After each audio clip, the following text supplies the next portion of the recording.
Hi, my name's Blair. This is the first episode of iBar, where I'll be bringing you updates on what's happening with this idea that I've been working on, which so many of you have already sort of liked the page and been contributing, which has been fantastic. So thanks so much for all the people that have been doing that as well, and sort of sharing that Facebook page and everything like that. In this first episode, I'll just be telling you a bit about myself and also a bit more about the idea of iBar, why we've called it iBar, and the fact that that's not actually the real name of the bar. But, you know, talking a bit more about the purpose behind setting up Facebook and social media and things like that for this bar that we don't actually even have, and just a bit more about you know, what I want this bar to look like as well, and why I want it to be something different for Brisbane as well. So thanks so much for watching this first episode. I'm just going to break these down in sort of short segments, and these video updates will just happen probably once a week, or maybe earlier than that, and they'll just be a bit of an insight into what it's going to take to be able to actually make this bar from my initial idea into being able to open those doors and have the first beer and everything like that. So thanks for watching, and yeah, stay tuned for the second episode of iBarcast. Thanks a lot. And I'm a West Ham supporter as well, so please don't hate me. Okay, thanks. So, a bit about myself. For the last 15 years, since I was about 12 or 13 years old, I've been working in hospitality. I've worked all through hospitality, retail, the music industry and education. I currently work as a high school teacher, and I also work as a music business teacher at a TAFE as well in Brisbane.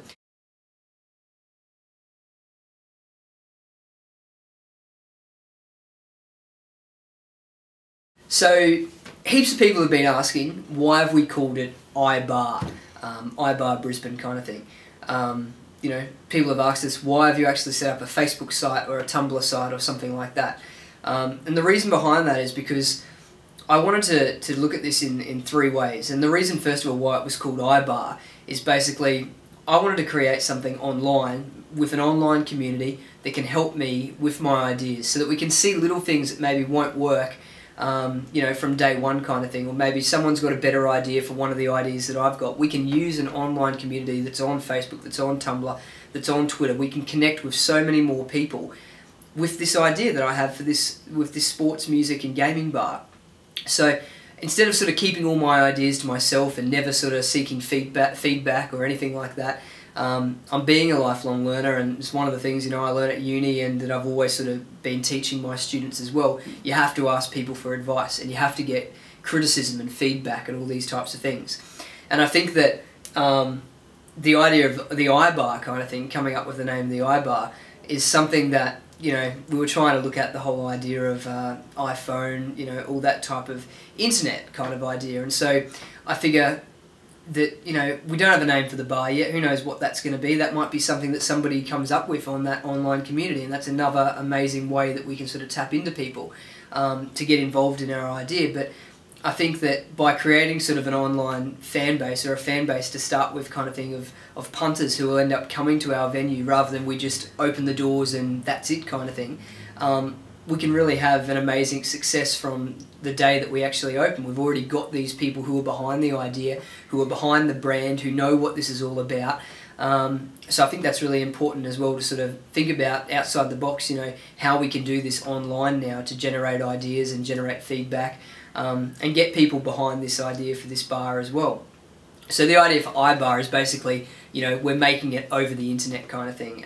As I'm going out and meeting all the people to sort of get this happening on the coalface level kind of thing.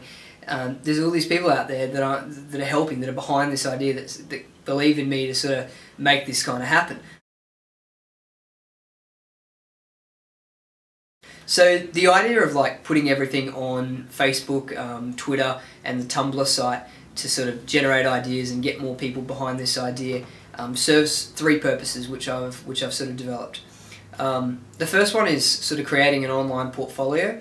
That way everything I do, from these little video updates about what's happening and everything like that, to just meeting with Foxtel or perhaps Fox Sports, or meeting with an insurance company, about public liability. I can put all that information up there and everyone gets to see how transparent and honest the whole process has been about building this brand for this small bar, because it's something that I want to franchise and break out across Australia and then over the world.